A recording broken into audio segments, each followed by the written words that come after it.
జరుగుతున్నటువంటి పరిణామాల గాలి తెలంగాణకి ముఖ్యమంత్రి నియోజకవర్గాన్ని కూడా సోకింది అని చెప్పడానికి గజ్వేల్లో జరిగినటువంటి సంఘటనే నిదర్శనం. చాలా మంది దేశంలో చాలా సమస్యలు ఉన్నాయి. ఇప్పుడు యూనిఫామ్ సివిల్ కోడ్ అవసరం అని చాలా మంది అడుగుతా ఉన్నారు.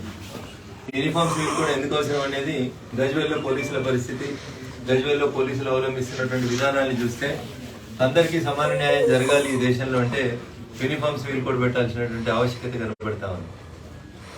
ఒక వర్గానికి సంబంధించినటువంటి వాళ్ళ మీద అయితే చిన్న కేసులు పెట్టడం, ఇంకో వర్గానికి సంబంధించినటువంటి వాళ్ళైతే లేదా మెజారిటీ వర్గానికి సంబంధించిన వాళ్ళ మీద అయితే ఏ కేసులైనా పెట్టొచ్చని, మెజారిటీ వర్గ ప్రజల్ని ఈ దేశంలో ఇంకా అణచాలని చూడడం అనేది దురదృష్టకరం. ఇట్లాంటి సంఘటనలు జరగకూడదనే, దేశమంతా సమన్యాయం ఉండాలని, కులం మతం ప్రాంతం పేరు మీద చట్టాలు మారకూడదని యూనిఫామ్ సివిల్ కోడ్ తీసుకొచ్చేటువంటి దిశగా భారత ప్రభుత్వం నరేంద్ర మోడీ గారి నాయకత్వంలో ఎన్డీఏ ప్రభుత్వం ప్రయత్నాన్ని ప్రారంభించింది. ఎందుకు పెట్టాలి యూనిఫామ్ సివిల్ కోడ్ అంటే ఇందుకనే పెట్టాలి. తప్పు చేసిన వాళ్ళకి శిక్షలు పడతాయి అనేటువంటి ఇది లేకుండా మాకు ఒక మతం ముసుగు లోపల మేమందరం రక్షించబడతాం, మైనార్టీ అనే పదం చేత మేమందరం ప్రొటెక్షన్ తీసుకుంటాం అనేటువంటి ఆలోచన విధానంలోంచి ప్రజల ఆలోచన విధానం లోపల మార్పు రావాలనే భారత ప్రభుత్వం నరేంద్ర మోడీ గారి నాయకత్వం భారతీయ జనతా పార్టీ కోరుకుంటూ వచ్చింది. ఈ దేశంలో ప్రజలందరూ సమానంగా ఉండాలి, చట్టం ముందు అందరూ సమానులే, మతం పేరు మీద కులం పేరు మీద ఒక ప్రొటెక్షన్ తీసుకోవడం అనేది భారత రాజ్యాంగానికి వ్యతిరేకమైనటువంటి అంశాన్ని గమనించాలని చెప్పి ఈరోజు భారతదేశ ప్రజానికానికి అందరు కూడా మేము విజ్ఞప్తి చేస్తా ఉన్నాం. నిన్నెవరో మేము జమైనం అని మాకు ఇన్ని పార్టీలు ఉన్నాయి అన్ని పార్టీలు ఉన్నాయని నేను పోయి అంత జమైనమని బెంగళూరులో ఏదో మీటింగ్ పెట్టుకో, యూపీఏ అని పేరు పెడితే ఎవరు నమ్ముతలేరని, యూపీఏలో ఉన్న వాళ్ళంతా దేశద్రోహులే అని, అందుకనే ప్రజలు నరేంద్ర మోడీ గారికి ఓటేస్తున్నారని, యూపీఏ ఒకసారి ఫెయిల్ అయింది, యూపీఏ 2 సార్లు ఫెయిల్ అయిందని, ఇప్పుడు పేరు మార్చుకుంటేనన్నా కొత్త పేరు ఏదో పెట్టుకుంటే విలువత్తదేమో అనుకుని ఆ పేరు కూడా ఆలోచించి మేధావులంతా కలిసి ఏం పెట్టుకున్నారు, వాళ్ళు పెట్టుకున్న పేరేంది ఇండియా అన్నట్టు వాళ్ళు పెట్టుకున్న పేరు. అంటే ఇంతకాలం మీరు చేసిన పనులన్నీ ఇండియాకు వ్యతిరేకమైన పనులు చేసిరని, ప్రజలు మిమ్మల్ని నమ్ముతలేరని, నిజంగా ప్రజలు అనుకుంటున్నట్టు మీ పార్టీలన్నీ ఈ దేశానికి ద్రోహం చేస్తున్నాయి అనేటువంటి విషయాన్ని యూపీఏ పేరులో ఉన్నటువంటి 26 పార్టీల సంఘం గమనించింది కాబట్టే నిన్న కొత్త పేరు పెట్టుకున్నారు ఇండియా అని. మీరు ఇండియా అని పెట్టుకున్నా దాన్ని ప్రజలు ఏమనుకుంటారు అంటే వీళ్ళు ఈస్ట్ ఇండియా వారసులు అనుకుంటున్నారు తప్ప మీరు ఇండియన్స్ అని ప్రజలు నమ్ముతలేరు. మిమ్మల్ని నమ్మితే నరేంద్ర మోడీ గారి నాయకత్వానికి మాకు మొన్నటిదాకా ఉండే 300 దాటితే 350 వస్తాయి. కానీ నిన్న మీరు ఈ మందలని కలిసి గుంపులని కలిసి దానికి ఒక పేరు పెట్టుకొని ఇండియా అనే ప్రచారం మొదలు పెట్టినాక నాకైతే సంపూర్ణమైనటువంటి విశ్వాసం ఉంది నరేంద్ర మోడీ గారి నాయకత్వంలో వచ్చే ఎలక్షన్లలో 400 సీట్లు తగ్గకుండా భారతీయ జనతా పార్టీ ఎన్డీఏ గెలుస్తుంది అనేది చాలా స్పష్టంగా అర్థమవుతా ఉంది. మీరు ఇండియన్సే కదా, మీరే కదా ఈ దేశానికి స్వతంత్రం చేసిన వాళ్ళు చెప్పుకునేటోళ్ళు, మళ్ళీ మీరు యూపీఏ పేరు ఎందుకు మార్చుకోవాల్సి వచ్చింది కొత్తగా? ఇండియా అని చెప్పుకునేటువంటి స్థితికి మీరు దిగజారినప్పుడే మీ అలయన్స్ కి మీ భాగస్వామ్యానికి ఉన్నటువంటి విలువ ఏంది, దేశ ప్రజలు మిమ్మల్ని ఎట్లా చూస్తా ఉన్నారు అనేది మీరు అర్థం చేసుకోవాలి. ఈస్ట్ ఇండియాకి వారసులు అనుకోవాలన్నా, మిమ్మల్ని నిజంగా ఈ దేశానికి ద్రోహం చేసిన వాళ్ళు అనుకోవాలన్నా, దేనికోసం మీరు ఇండియా అని పేరు పెట్టుకున్నారు, ఎవరికి ప్రూవ్ చేయాలనుకుంటున్నారు, ఏమని ప్రూవ్ చేయాలనుకుంటున్నారు మీరు? అంటే మీరు ఇండియన్స్ కాదని ఎవరు అన్నారా మిమ్మల్ని?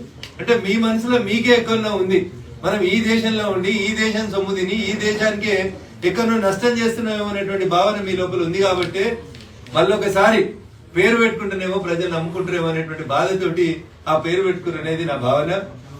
మీరు ఇండియా అని పెట్టుకున్నా, ఈస్ట్ ఇండియా అని పెట్టుకున్నా, ఇంకోటి పెట్టుకున్నా కానీ రాబోయేటువంటి ఎలక్షన్లలో జరిగేటువంటి యుద్ధం భారతీయులకి, ఈస్ట్ ఇండియా కంపెనీకి లేదా ఈస్ట్ ఇండియా వారసుల ఇండియా అని పేరు పెట్టుకున్న వాళ్ళకి మధ్య జరుగుతుంది.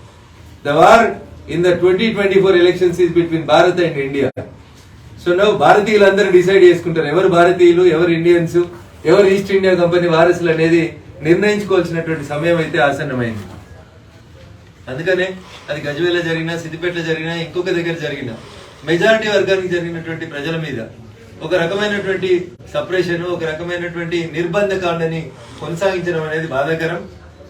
చాలా సందర్భాల లోపల మీడియా ముందుకు వచ్చినాక పోలీస్ అధికారులు చెప్తారు చట్టం ముందు అందరూ సమానులే అని చెప్తారు. మరి వాళ్ళకి బెయిల్ ఎట్లా వచ్చాయి, వీళ్ళకి బెయిల్ ఎట్లా రాకపోయాయి అనేటువంటి విషయం లోపల ఇలా గజ్వేల్ ప్రజలు కూడా అడుగుతున్నారు. పోలీసుల వైఖరిని, పోలీసులు అవలంబిస్తున్నటువంటి విధానాన్ని కూడా ప్రజలు ప్రశ్నిస్తా ఉన్నారు. ఏవి 1200 కోట్లు పెట్టి కట్టిన మీ కమాండ్ కంట్రోల్ ఏది, ఏవి మీ సీసీటీవీలు ఏడబోయినాయి, ఎందుకు చిన్న సంఘటన జరగంగానే కంప్లైంట్ రాగానే అదే రోజు రాత్రి మీరు ఒకవేళ అరెస్ట్ చేసి రిమాండ్ చేసి ఉంటే ఏ స్టిచ్ ఇన్ టైం సేవ్స్ 9 అని చెప్తారు.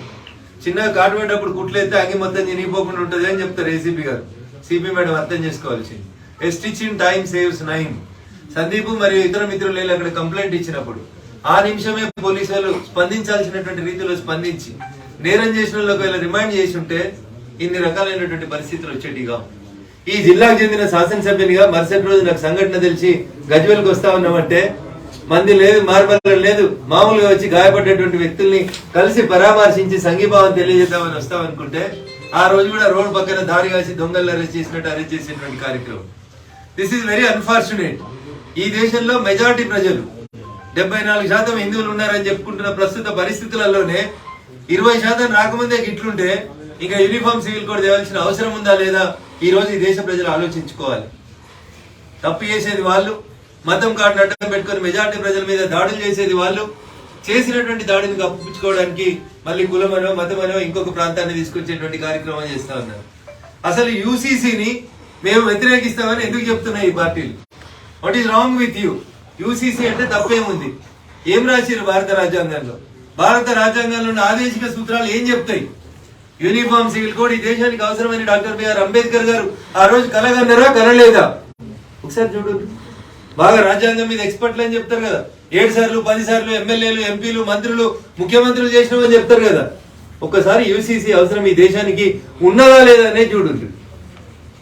సిద్దిపేటలో అయితే ఇన్సిడెంట్లు, సంగారెడ్డిలో అయితే, మెదకులు అయితే, గజ్వేల్ అయితే, ఇక గాంధీ ఎక్కడ?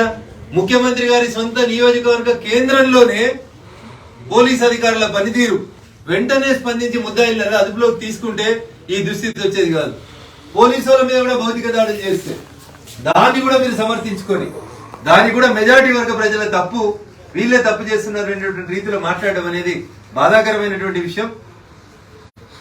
ఇంత జరుగుతున్నప్పటికీ కూడా ఈ ప్రాంతంలో ఉన్నటువంటి ముఖ్యమంత్రి గారు కానీ, ఈ ప్రాంతంలో ప్రాతినిధ్యం వహిస్తున్నటువంటి ఇతర మంత్రులు కానీ జరిగిన సంఘటన మీద సమీక్ష జరపడం కానీ, మెజారిటీ ప్రజలకి మనశ్శాంతి లేదా ఊరట కలిగే రీతి లోపల మాట్లాడకపోవడం అనేది నిజంగా దురదృష్టకరం. మరి ఈ నియోజకవర్గంలో జరుగుతున్నటువంటి పరిస్థితులు ఇంటెలిజెన్స్ అధికారులు ముఖ్యమంత్రి గారి దృష్టికి తీసుకుపోతా ఉన్నారా లేదా తెలవాలని చెప్పి ఈ సందర్భంగా ఇంటెలిజెన్స్ మిత్రులను కూడా విజ్ఞప్తి చేస్తూ, లా అండ్ ఆర్డర్ ని పరిరక్షించాల్సిన మీరు ఈ రకంగా ఒక వర్గం ప్రజలకి న్యాయం చేసే రీతి లోపల పనిచేయడాన్ని మేము తీవ్రంగా ఖండిస్తా ఉన్నాం. సంఘటనలో బాధితులైనటువంటి కుటుంబాలందరినీ కూడా భారతీయ జనతా పార్టీ పక్షాన 100% ఆ కుటుంబాలను ఆదుకుంటాం.